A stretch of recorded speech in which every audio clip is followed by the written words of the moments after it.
नमस्कार, मैं रवीश कुमार। आप सब इंतजार कर रहे थे कि अगला वीडियो कब आएगा।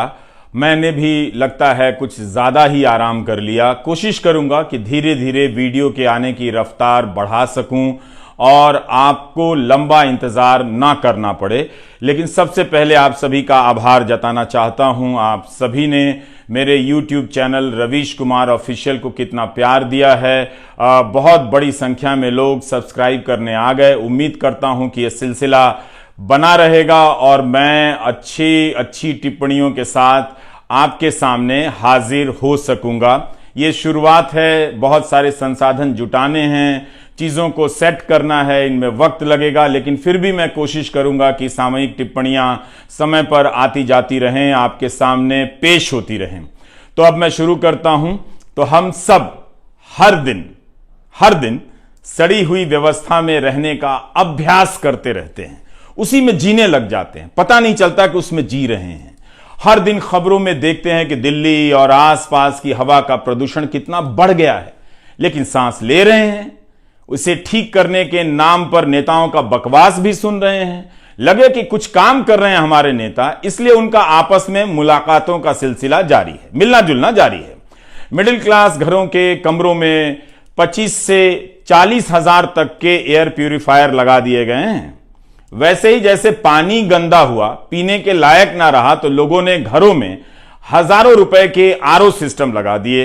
लेकिन एयर प्यूरिफायर लगाने से, आरओ सिस्टम लगाने से पानी की समस्या और हवा की समस्या का समाधान नहीं हो जाता है। समस्याओं पर बात करते करते हम समस्याओं में ही जीने लग जाते हैं। जैसे दिल्ली से गुरुग्राम जाने वाले लोग हर दिन 2 से 3 घंटे ट्रैफिक जाम के लिए निकाल कर रखते हैं। उनकी दिन भर की जागरूकता जाम में फंसे रहने के काम आती है। जाम के अनुशासित सिपाही की तरह चुपचाप गाड़ी डगराते रहते हैं, बम्पर टू बम्पर। उनकी कारों में झांक कर देखिएगा जाम में होने की कितनी सहनशीलता आ गई है। आपको अंदाजा होगा कि जो लोग नोटबंदी में लाइन में लगे थे, अभी तक लाइन से बाहर नहीं आए हैं। कारों पर इल्जाम ना आ जाए कि इनकी वजह से शहर में सड़क और हवा खराब हो रही है, इसलिए हर कार के ऊपर पोल्यूशन सर्टिफिकेट लगा दिया गया है। मतलब यह कार प्रदूषण नहीं फैलाती है। पोल्यूशन सर्टिफिकेट का धंधा चल निकला है, मगर हवा साफ नहीं हुई। हर तरह से हवा खराब हो चुकी है। लोग फिल्मों के बहिष्कार के काम में लगा दिए गए हैं। किस फिल्म को हिट कराना है, किसे फ्लॉप कराना है, राजनीति का यह परमानेंट काम हो चुका है। ऐसे समाज को खराब हवा में उसी तरह से जीने की आदत लग जाती है जिस तरह से दिन रात हिंदू मुस्लिम डिबेट की। लोगों को लगना चाहिए कि वे जागरूक हैं, देश की समस्या पर बात करने लायक हो गए हैं, इसलिए इन दिनों लोग AQI की बात करने लगे हैं। तुम्हारे यहां AQI कितनी है? हमारे यहां तो AQI इतनी है। अखबार और चैनल वाले भी समझ गए हैं, तो अब AQI का डेटा देने लग गए हैं। जल्दी ही शादी के कार्ड पर छपने लगेगा कि हमारे यहां जहां बारात टिकाई जा रही है AQI इतनी है।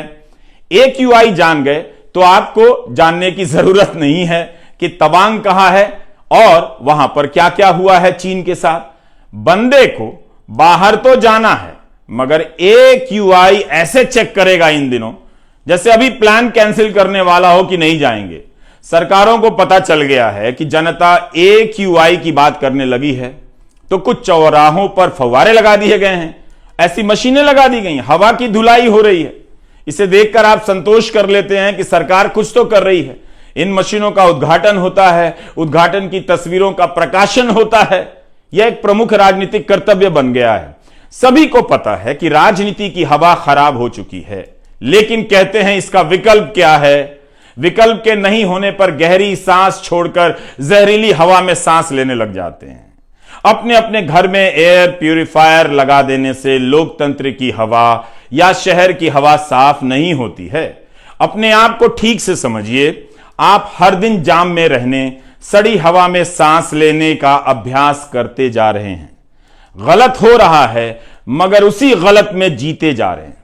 जिस शहर में लोगों को जाम में रहने का, सड़ी हवा में सांस लेने का, गलत को देखकर चुप रहने का अभ्यास हो, उस शहर में कौन इस बात पर सर पीट रहा है कि केंद्रीय विश्वविद्यालयों में शिक्षकों के हजारों पद खाली, तो पढ़ा कौन रहा है या सवाल पूछ भी कौन रहा है, इसकी भी कीमत आप दूसरे तरीके से चुका रहे हैं। कॉलेज में एडमिशन फीस देकर कोचिंग में जा रहे हैं, ठीक उसी तरह से जैसे हवा सांस लेने लायक नहीं है तो कमरे में एयर प्यूरिफायर लगवा रहे हैं। गरीब और साधारण घर के बच्चे जब क्लासरूम में पहुंचते हैं तब वहां पढ़ाने वाला मास्टर नहीं होता, या होता भी है तो वह गेस्ट लेक्चरर होता है जो कई साल से पढ़ाते पढ़ाते अपने अंधकारमय भविष्य की चिंता में डूब जाता है। उसके भरोसे आपके बच्चों का भविष्य टिका है। यह सब इसलिए हो रहा है ताकि आपके बच्चे जहां हैं वहां से आगे ना जाएं, बल्कि आगे जाने का सपना दिखाकर उनकी जेब से कुछ और पैसे निकाल लिए जाएं।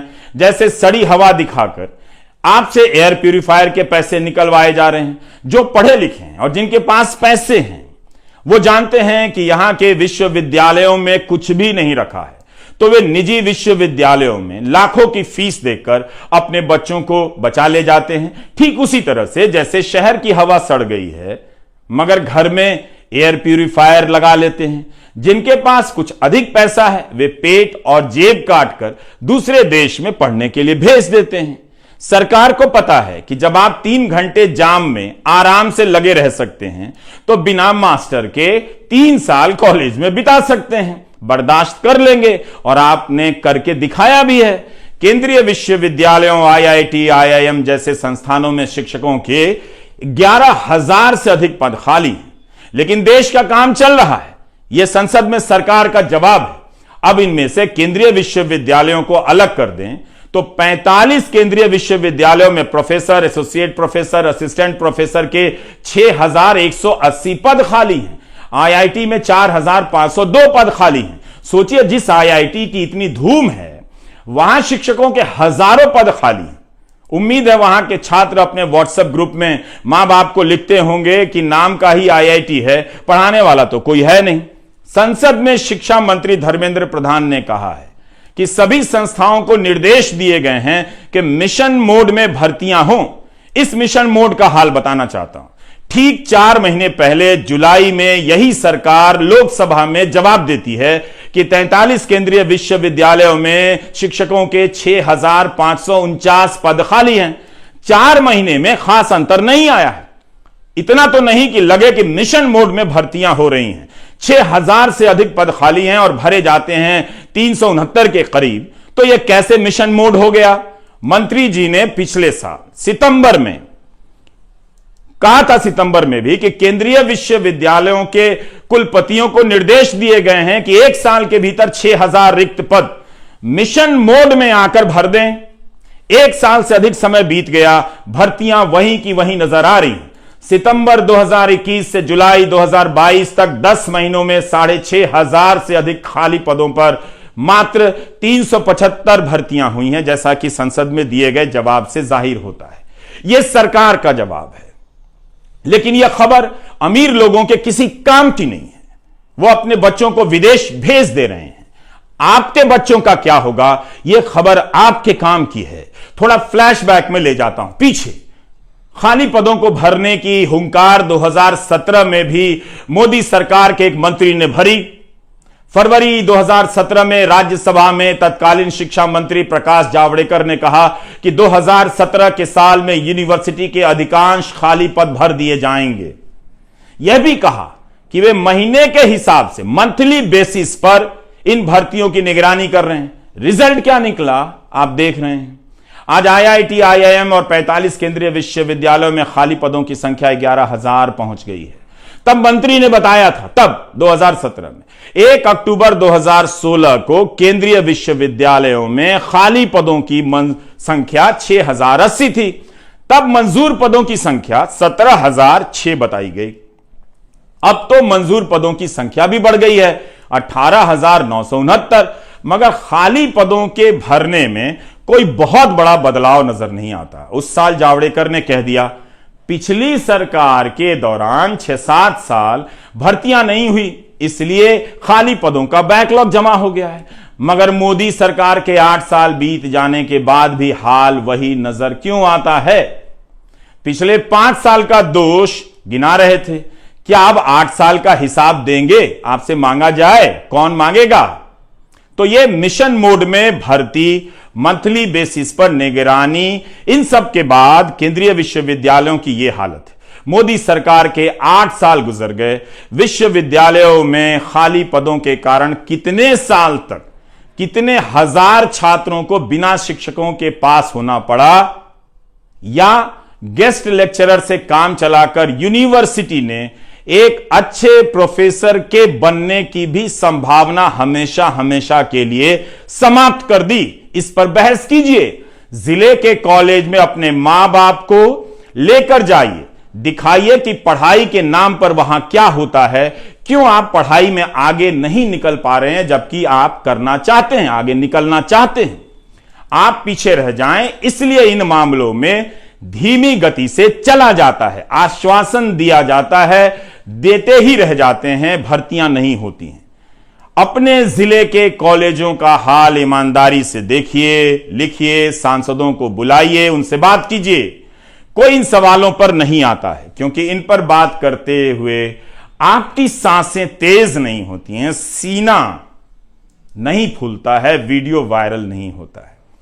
अगर यूट्यूबर अपने अपने जिलों के कॉलेजों का हाल बताने लग जाएं तो समाज और सरकार के सामने खस्ता शिक्षा व्यवस्था का विशाल फीडबैक तैयार हो जाएगा।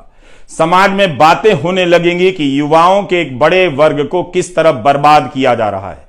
एक समाचार यह भी है कि गाजियाबाद पुलिस ने 8वीं और 10वीं पास कई छात्रों को गिरफ्तार किया है। ये क्या कर रहे थे? ये अमेरिका के 500 लोगों से 200 करोड़ की ठगी की है इन्होंने, ऐसा आरोप है। तो याद रखिएगा, जब आप अच्छे कॉलेज की बात करेंगे तो नेता हिंदी की बात करेंगे कि हिंदी में पढ़ाई होनी चाहिए, हम उसमें लगे हुए हैं। हिंदी के नाम पर आपके सीने में गैस भर देंगे और अपने बच्चों को अंग्रेजी में पढ़ाने के लिए विदेश भेज देंगे। तो रवीश कुमार ऑफिशियल को सब्सक्राइब करते रहिए और बेसिक मुद्दों की तरफ लौटते रहिए। नमस्कार, मैं रवीश कुमार।